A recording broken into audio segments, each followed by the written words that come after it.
Good morning बच्चों, कैसे हो आप। तो लास्ट लेक्चर में अपन ने पढ़ा था कि पॉइंट चार्ज की वजह से इलेक्ट्रिक फील्ड क्या होती है, दो पॉइंट चार्ज है उसकी वजह से इलेक्ट्रिक फील्ड क्या होती है, कहाँ पे वो जीरो होती है, किस तरह के ग्राफ बनते हैं। और आज हम पढ़ेंगे कंटिन्यूस बॉडी, जो कि चार्ज बॉडी है, जैसे कंटिन्यूस स्फेयर है या फिर एक लाइन चार्ज है, पूरा कंटिन्यूस एक रोड है उस पर पूरा का चार्ज है, तो उसकी वजह से इलेक्ट्रिक फील्ड कैसी होती है। ठीक है, तो अपन ने पॉइंट चार्ज की वजह से जो जो पढ़ा था वो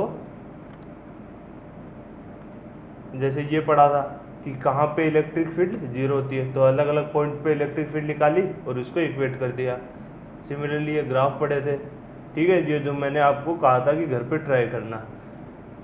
और उसके बाद में ये इंटेंसिटी वाला पढ़ा था कि अगर ज़्यादा चार्जेस की वजह से हो तो उसको जस्ट वेक्टर एडिशन कर लेंगे।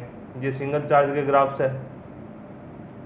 और ये पॉइंट चार्ज की वजह से इलेक्ट्रिक फील्ड क्या होती है, के Q upon are square into R cap. ठीक है, तो ये तो हो गया अपना इलेक्ट्रिक फील्ड का, जो कि पॉइंट चार्ज की वजह से। अब हम पढ़ेंगे कंटिन्यूस चार्ज की वजह से क्या क्या इलेक्ट्रिक फील्ड होती है। तो electric field due to continuous distribution of charge, electric field due to continuous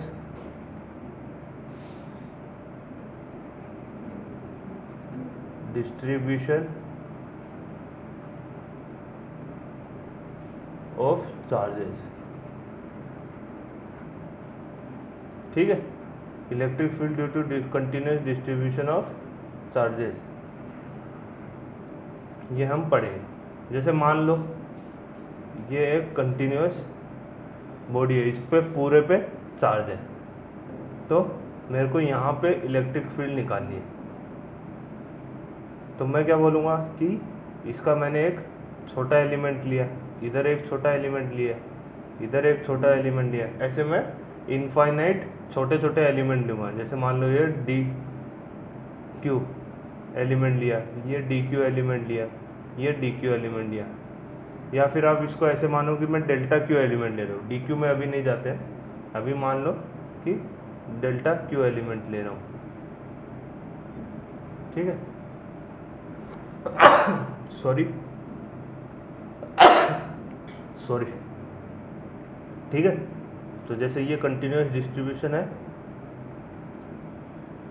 इसमें डेल्टा क्यू वन चार्ज ये है, डेल्टा क्यू टू चार्ज ये है, डेल्टा क्यू थ्री चार्ज ये है। तो डेल्टा क्यू वन चार्ज की वजह से इस पे इस तरफ इलेक्ट्रिक फील्ड हुई E1, delta Q to charge की वजह से इस पे इस तरफ इलेक्ट्रिक फील्ड हुई E2। Similarly delta Q three charge की वजह से इस पे इस तरफ इलेक्ट्रिक फील्ड हुई E3। तो नेट इलेक्ट्रिक फील्ड क्या होगी, इन सभी इलेक्ट्रिक फील्ड वेक्टर्स का वेक्टर एडिशन। तो ई नेट, जैसे कि अपन ने पहले भी बताया, E net will be vector addition of E I goes to 1 to n सबका। अब ये डेल्टा क्यू जो चार्ज है वो बहुत छोटे हो जाए तो ये चला जाता है if delta Q becomes D Q. ठीक है, बिल्कुल छोटे चार्ज हो जाए तो ये जो ई नेट वेक्टर है that will be integration of small charge, मतलब इंटीग्रेशन ऑफ डी आई, छोटे छोटे जो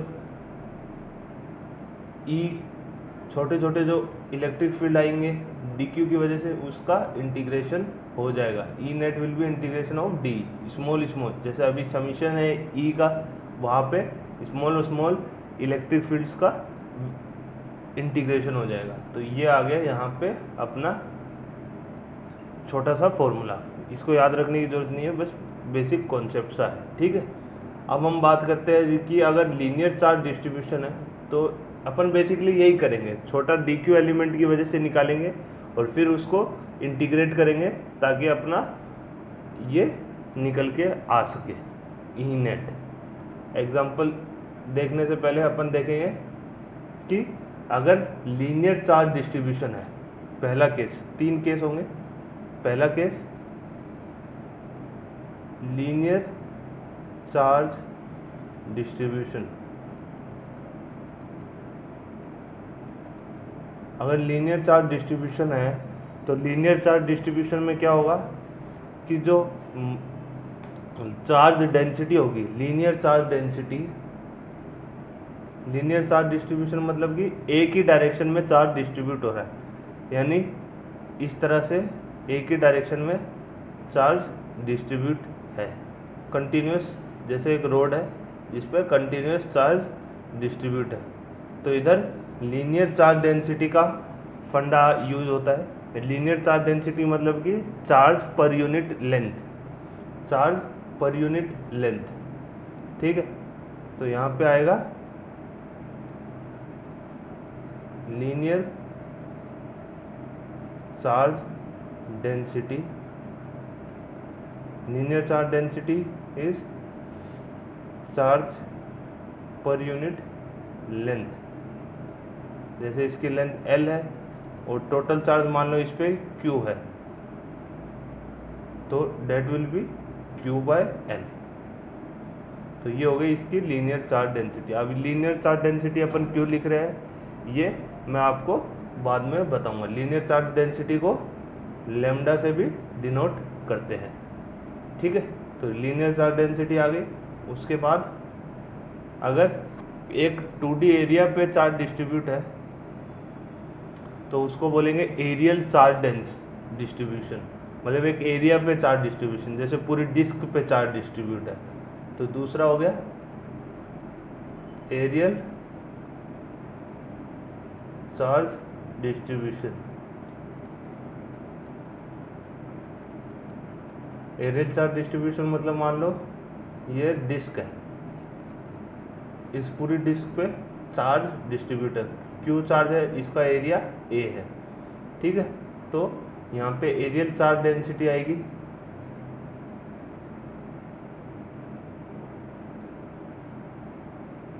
एरियल चार्ज डेंसिटी को सिग्मा से रिप्रेजेंट करते हैं। Sigma will be equal to charge upon area, यानी Q/A, ये आ गया यहाँ पे। सिमिलरली अगर पूरे वॉल्यूम पे चार्ज डिस्ट्रीब्यूट है, सिमिलरली अगर पूरे वॉल्यूम पे चार्ज डिस्ट्रीब्यूट है तो उसको हम क्या बोलेंगे, volume charge distribution, volume charge distribution. Volume charge distribution जैसे समझ लो कि एक ये 3D में है तो इसका चार्ज Q है, वॉल्यूम V है, तो यहाँ से वॉल्यूम चार्ज डेंसिटी क्या होगी वो लिखेंगे, volume charge density. Volume charge density को रिप्रेजेंट करते हैं अपन रो से, rho will be equal to charge upon volume, यानी Q/V, ठीक है। तो ये 3 तरह के चार्ज डिस्ट्रीब्यूशन होते हैं। लीनियर चार्ज डिस्ट्रीब्यूशन जहाँ पे लीनियरली चार्ज डिस्ट्रीब्यूट हो, एरियल जहाँ पे पूरे एरिया पे डिस्ट्रीब्यूट हो, और वॉल्यूम चार्ज डिस्ट्रीब्यूशन जहाँ पे पूरे वॉल्यूम पे डिस्ट्रीब्यूट हो, जैसे कि कोई सॉलिड स्फीयर है उस पर पूरे पे चार्ज डिस्ट्रीब्यूट है, ठीक है।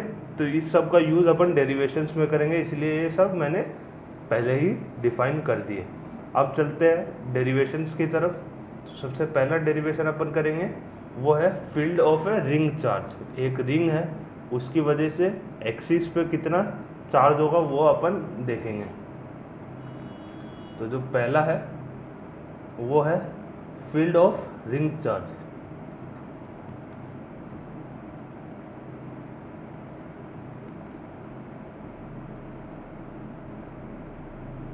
ऑन एक्सिस,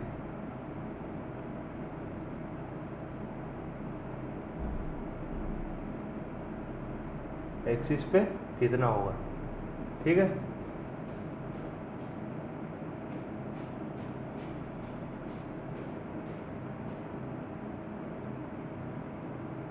मान लो एक हमने रिंग ले ली,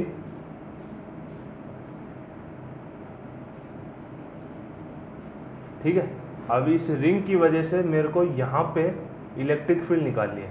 इसका रेडियस ए है, इसका जो रेडियस दे रखा है डेट इज ए, ठीक है।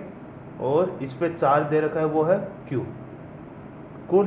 तो अब मैं क्या करूँगा, मैं एक छोटे एलिमेंट की इलेक्ट्रिक फील्ड निकालूंगा और फिर उसको इंटीग्रेट कर लूँगा।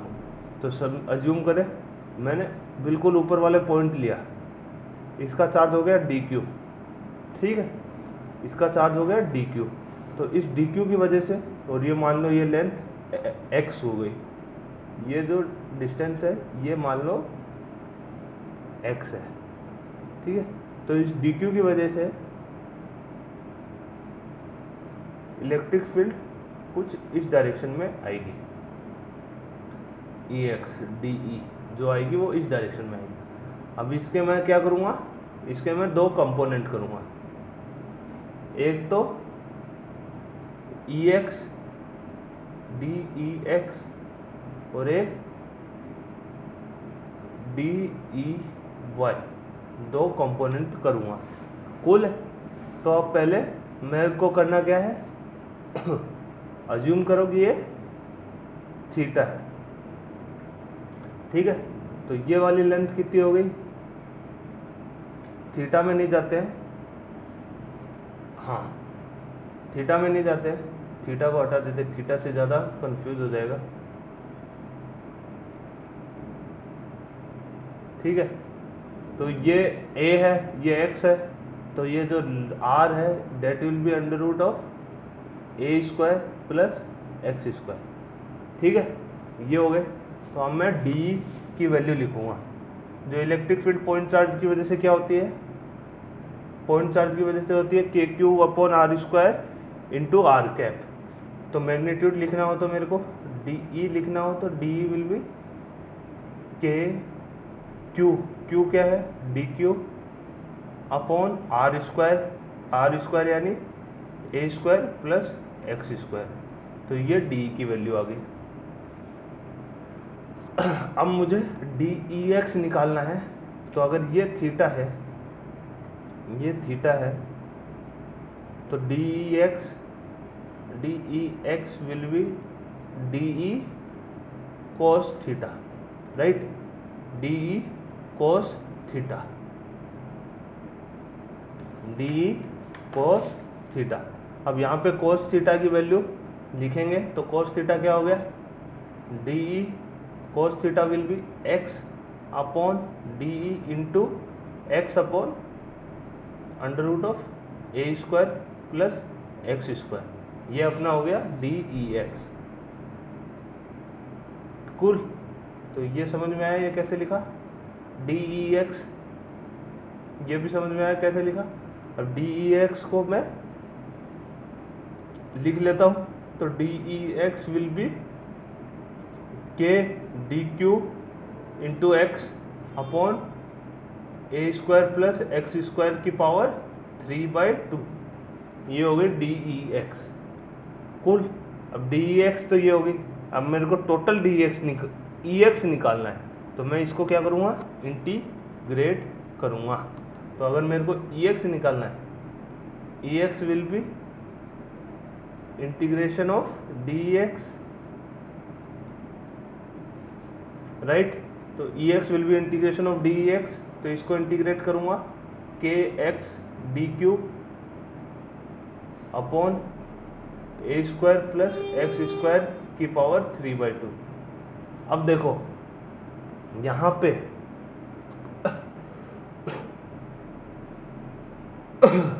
यहाँ पे मैं इसको क्या करूँगा, इंटीग्रेट करूँगा, टोटल चार्ज डी क्यू से क्यू हो जाएगा, तो ये इंटीग्रेशन, बाकी सब चीज़ें कांस्टेंट है तो बाहर आ जाएगी। तो ये हो जाएगा के x Q, total charge D Q का इंटीग्रेशन क्यू हो जाएगा, और ए स्क्वायर प्लस एक्स स्क्वायर की पावर 3/2। ये हो गया ई एक्स। ये है इम्पोर्टेंट, तो इसको कर लेंगे अपन बॉक्स में बंद।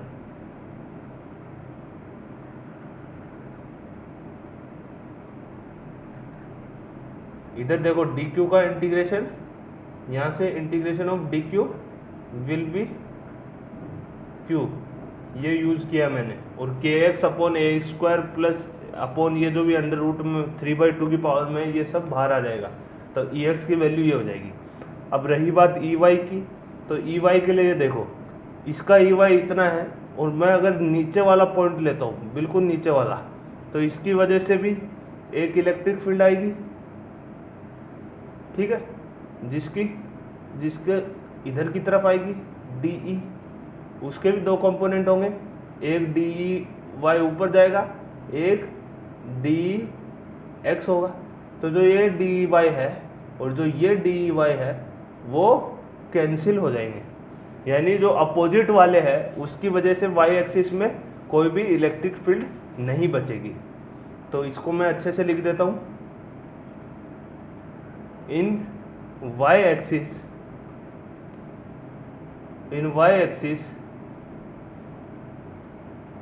there will be no electric field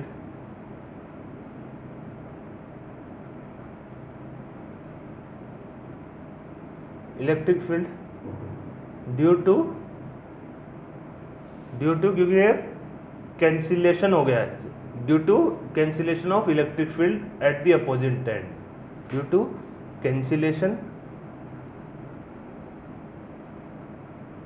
of electric field at the opposite end, opposite end की वजह से ये कैंसिल हो गया। तो नीचे वाला अपोजिट एंड था, उसकी वजह से इधर डी आएगा, इस डी के डी वाई कंपोनेंट बनेगा, और वो पिछले ऊपर वाले डी वाई से कैंसिल हो जाएगा, ठीक है। तो इसी तरह से सिर्फ जो इलेक्ट्रिक फील्ड बचेगी वो बचेगी ई एक्स, जिसकी वैल्यू हो गई ये, जिसको क्या आपको घोट के पी जाना है, इसकी डायरेक्शन हो गई एक्सिस की तरफ, जो आई कैप में लिख सकता हूँ, ठीक है, आई कैप इसकी डायरेक्शन हो गई। चले अब तो मेरे को ई एक्स आ गया, अब मेरे को क्या करना है, अलग अलग एक्स पे इसके ग्राफ बनाना है। तो मैं फिर से रिंग ले लेता हूँ,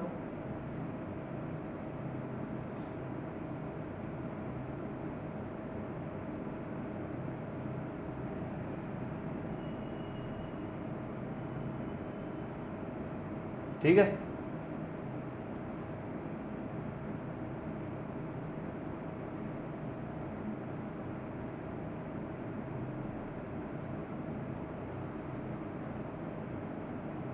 अब मेरे को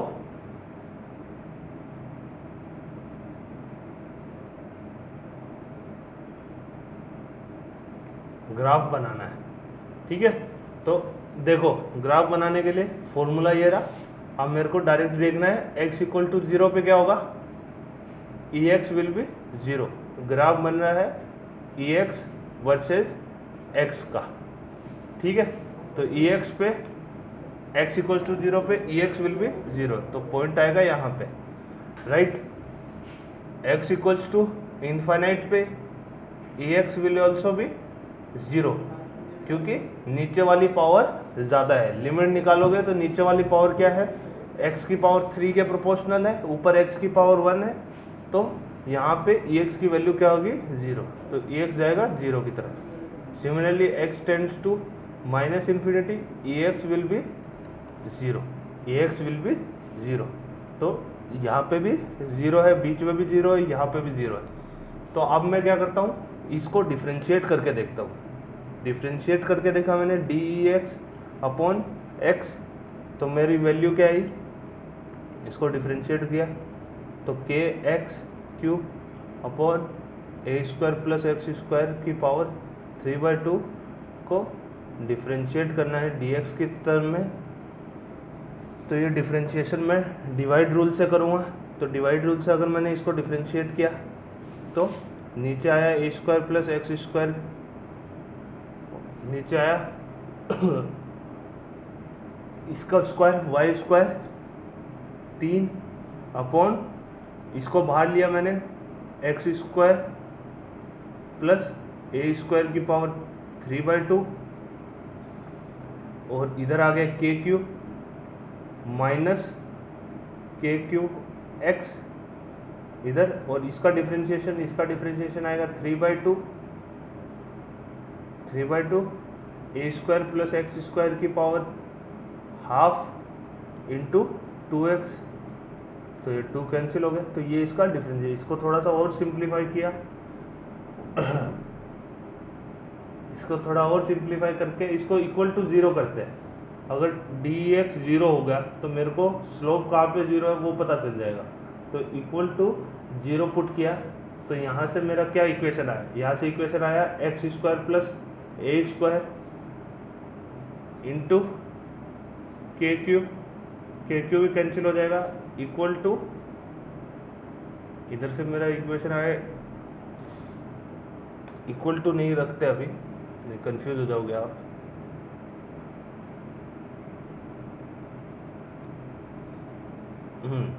के क्यू माइनस के क्यू 3x स्क्वायर, ठीक है। तो इधर से थोड़ा और सॉल्व करते हैं इसको।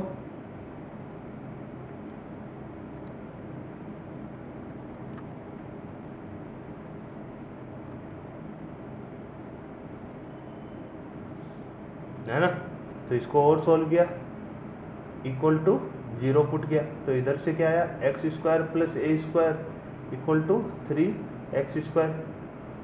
तो इधर से a/√2 plus minus equal to x पे ये क्या हो रहा है, 0 हो रहा है। dx will be 0 at x equals to ये इतने पे ये 0 हो रहा है। यानी जब ग्राफ की तरफ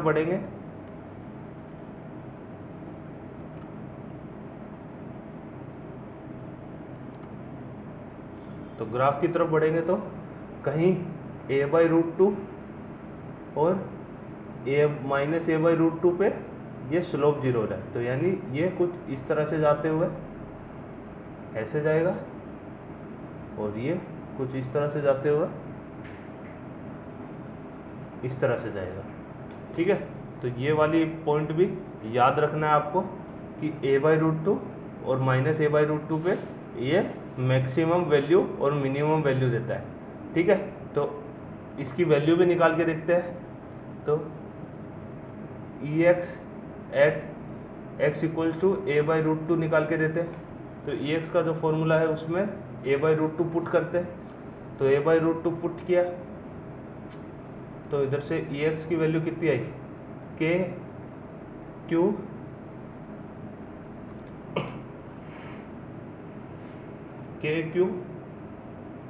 a/√2 अपॉन 3a² की पावर 3/2। तो इधर से इसको थोड़ा सा सिंप्लीफाई किया,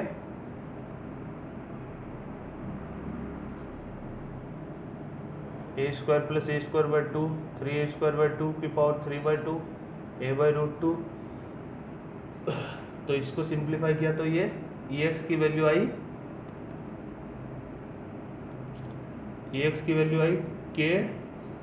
k/2kq अपॉन 3√3a², राइट। तो इसका वैल्यू आई ये, इसको भी डब्बे में डाल देते हैं। ये भी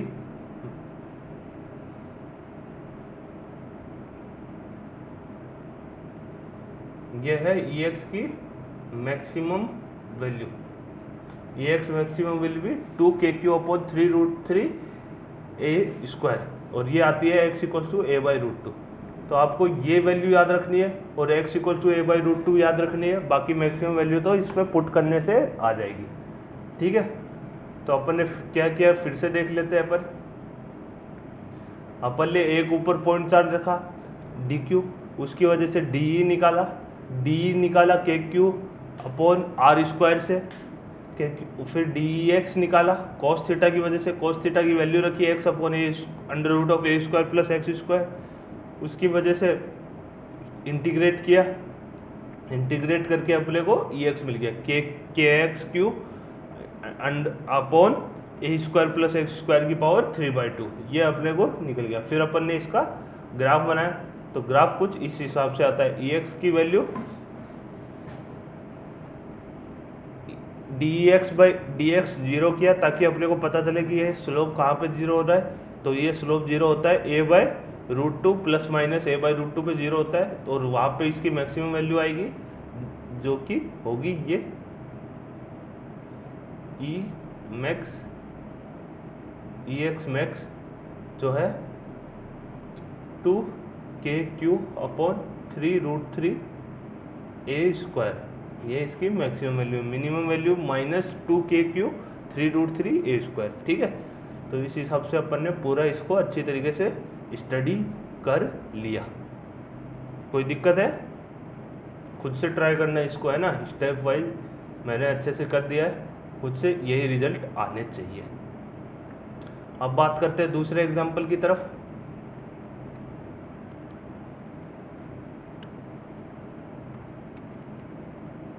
ठीक है, तो दूसरा एग्जाम्पल है electric field due to infinite line charge. Infinite line charge मतलब एक इनफाइनाइट रोड है, उसकी वजह से कितना होगा, तो वो अपन बात करते हैं।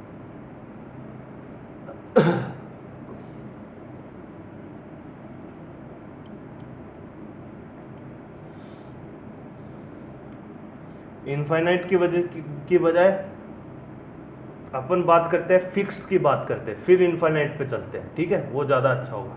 तो इलेक्ट्रिक चार्ज सेकंड है इसकी derivation, electric field due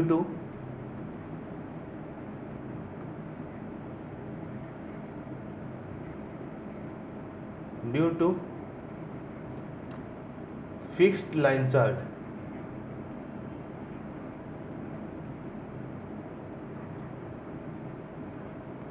fixed line charge की वजह से इलेक्ट्रिक फील्ड कितनी होती है वो अपन यहाँ पे बात करेंगे। तो अब हम निकालेंगे इलेक्ट्रिक फील्ड ड्यू टू है फिक्स्ड लाइन चार्ज। ठीक है, तो इलेक्ट्रिक फील्ड ड्यू टू है फिक्स्ड लाइन चार्ज निकालने के लिए सबसे पहले एक लाइन चार्ज लेते हैं। ठीक है, अब मान लो मेरे को यहाँ पे इलेक्ट्रिक फील्ड निकालनी है, ये एंगल θ2 है और ये एंगल θ1 है। कुछ इलेक्ट्रिक फील्ड x में आएगी और कुछ इलेक्ट्रिक फील्ड y में आएगी। ठीक है, इसकी लैम्डा लीनियर चार्ज डेंसिटी अपने को दे रखी है, लीनियर चार्ज डेंसिटी ये अपने को गिवन है। ठीक है, तो अब उसके लिए स्टार्ट करते हैं अपन डेरिवेशन। तो डेरिवेशन स्टार्ट करने के लिए पहले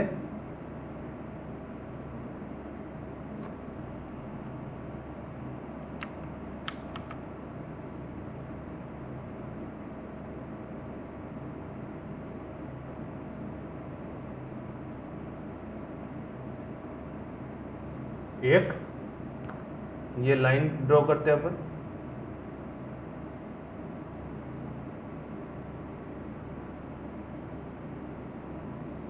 ठीक है,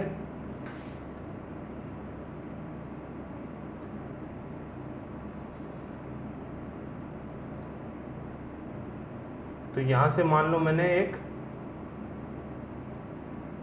थीटा पे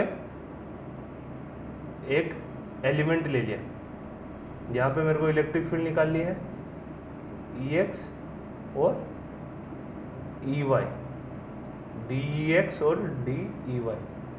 ठीक है, और इसका ये आएगा डी ई, कुल ये भी थीटा हो गया। मान लो इसके बीच की डिस्टेंस मेरे को आर नोट दे रखी है। ठीक है, तो ये डी क्यू चार्ज हो गया। अगर ये लेंथ एल है, ठीक है, इसकी लीनियर चार्ज डेंसिटी लैम्डा है, तो मैं बोल सकता हूँ, यहाँ पे देखो मैं क्या बोल सकता हूँ, L upon are naught will be tan theta, L equals to R naught tan theta, D L will be equals to R naught fix है, sec square theta D theta. तो एक रिलेशन अपना आ गया ये। तो D Q is basically lambda D L, linear charge D Q upon D L will be lambda, तो D Q will be lambda D L, तो यहाँ से D Q will be lambda r nought sec square theta D theta, तो ये अपना आ गया ये रिलेशन, ठीक है। तो एक रिलेशन ये आ गया। अब अपन डायरेक्ट पॉइंट चार्ज की वजह से इलेक्ट्रिक फील्ड कितनी होती है वैसे लिखेंगे डी, तो डी अगर मैंने लिखा D will be K Q upon ये आर नोड है, तो ये आर नोड सेक थीटा हो जाएगा, तो ये r nought square sec square theta, k Q upon are square होती है इलेक्ट्रिक फील्ड, तो वही मैंने लिखा है के Q upon are square, r उसकी लेंथ हो जाएगी जो डायगोनल ये हाइपोटेन्यूस है उसकी लेंथ हो जाएगी आर नोट सेक थीटा, ठीक है। तो आर नोट फिक्स्ड है तो उसी हिसाब से मैंने लिखा, तो आर नोट सेक थीटा का होल स्क्वायर हो जाएगा नीचे कुल। अब डी ई एक्स क्या हो जाएगा, D E x will be के D Q upon are note square sec square theta into cos theta, क्योंकि ये थीटा इधर है तो ये D X will be D cos theta, that will be D E cos theta. Similarly अब मैं D E X को D Q को पुट करता हूँ, तो डी क्यू को पुट किया तो k lambda r nought sec square theta D theta into cos theta upon are note square sec square theta, तो सेक स्क्वायर थीटा कैंसिल, एक आर नोट कैंसिल, तो ये जो डी ई एक्स है वो शॉर्ट फॉर्म में क्या बन के आ गया, K lambda cos theta upon are naught D theta. अब मैं दोनों को इंटीग्रेट कर देता हूँ, theta goes from minus theta two theta one, minus theta two theta one, ठीक है। थीटा टू नीचे वाला है तो माइनस थीटा टू से थीटा वन तक जाएगा, तो E goes from zero to E X, ठीक है। तो यहाँ से इसको मैं इंटीग्रेट किया तो cos थीटा का इधर तो आ गया ई एक्स, cos थीटा का इंटीग्रेशन क्या होता है, cos थीटा का इंटीग्रेशन होता है माइनस साइन थीटा, नहीं cos थीटा का इंटीग्रेशन होता है साइन थीटा, तो के लेमडा आर नोट बाहर आ गया और ये आ गया sine theta one minus of minus sine theta two, यानी k lambda upon are nought sine theta one plus sine theta two, ये आ गया ई एक्स की वैल्यू। बहुत इंपॉर्टेंट है, डब्बे में डाल लो और याद रखना चाहिए, डायरेक्ट इस पर क्वेश्चन आ जाता है कि इसकी वैल्यू कितनी होगी, इस पे न्यूमेरिकल आ जाएगा। तो ई एक्स की वैल्यू कितनी होगी, डायरेक्ट ई एक्स की वैल्यू आ गई मेरे पास k lambda upon are nought sine theta one plus sine theta two. Similarly E y की वैल्यू निकालूंगा मैं, यहीं पे देखो d E y equal to d E sine theta, तो डी ई की वैल्यू क्या हो गई, डी ई विल बी के D Q upon are note square sec square theta into sine theta, D Q की वैल्यू पुट करूँगा तो k lambda r nought sec square theta D theta upon are note square sec square theta into sine theta, that is d E y. Okay, अब मैं इसको सेक square theta cancel हो गया, एक r nought cancel हो गया, तो इसको शॉर्ट फॉर्म में लिखो तो k lambda sine theta upon are nought into d theta, इसको इंटीग्रेट कर लूँगा मैं 0 टू ई वाई, और ये minus theta two theta one, sine theta का इंटीग्रेशन होता है माइनस कॉस थीटा, तो k lambda upon are nought minus cos theta one minus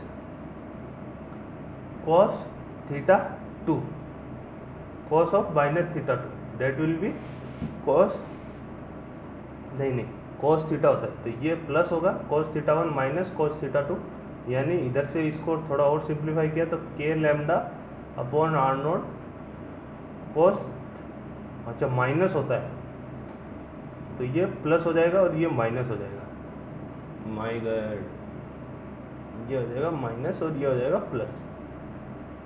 तो इंटीग्रेशन है बेसिकली, है ना, तो आप खुद से करना। तो ये होगा cos theta 2 minus cos theta 1, ये हो गया इसका ई वाई का वैल्यू। तो इसको भी डब्बे में डाल दो और पक्का याद रखना। याद रखोगे तो एग्ज़ाम में आत्मा बाहर नहीं आएगी, अदरवाइज ये इतना डिराइव करने में आपकी पूर्ण तरह से आत्मा बाहर आ सकती है। ठीक है, ये तो हो गया फिक्स लाइन चार्ज की वजह से। अगर मेरे को इनफाइनाइट लाइन चार्ज मतलब वीसी में इनफाइनाइट लाइन चार्ज का करेंगे तो तीसरा derivation for infinite line charge. Infinite line charge का मतलब लाइन जो कि इन्फिनिटी तक जा रही है और उस पर मेरे को किसी आर नोड पे निकालना है ई एक्स और ई वाई। तो यानी यहाँ पे जो एंगल अपन ने थीटा 1 थीटा 2 लिया था, अब इस थीटा 1 थीटा 2 के एंगल की वैल्यू कितनी हो जाएगी 0, π/2 सॉरी।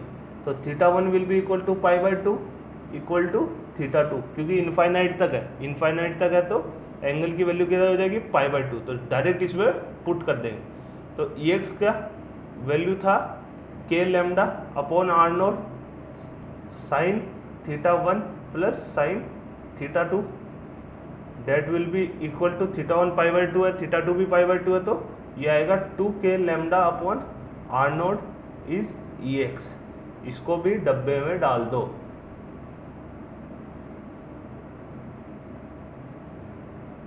ये भी काफ़ी इम्पोर्टेंट है, ठीक है। और ई वाई निकालते हैं अपन। E Y is k lambda upon are note cos theta 2 minus cos theta 1, π/2 पे दोनों 0, यानी ई वाई इक्वल टू 0। तो ये भी डब्बे में डाल दो, ये भी इम्पोर्टेंट है। तो ई एक्स की वैल्यू इनफाइनाइट की वजह से कितना आएगा 2k lambda upon are nought, cool. और वैसे आएगी k lambda upon are nought sine theta 1 plus sine theta 2, और उसकी आएगी cos theta 2 minus cos theta 1। ये खुद से घर पे ट्राई करो तभी ये जाके होगा, अदरवाइज एग्जाम में आत्मा बाहर आएगी। कोई भी टेढ़ा मेढ़ा क्वेश्चन हो गया जहाँ पे आपको डिराइव करना पड़े, आएंगे ऐसे क्वेश्चन जहाँ पे आपको बेसिक से डिराइव करना पड़े, तब आपकी आत्मा बाहर आएगी। आप रोओगे, बोलोगे कि क्यों मैं फिजिक्स पढ़ रहा हूँ ऐसा वैसा। तो ये सब पूरा खुद से एक बार देख लो वीडियो लेक्चर, उसके बाद खुद से डिराइव करो और यही सेम रिजल्ट आने आपके चाहिए, ठीक है। तो आज का लेक्चर यहीं तक।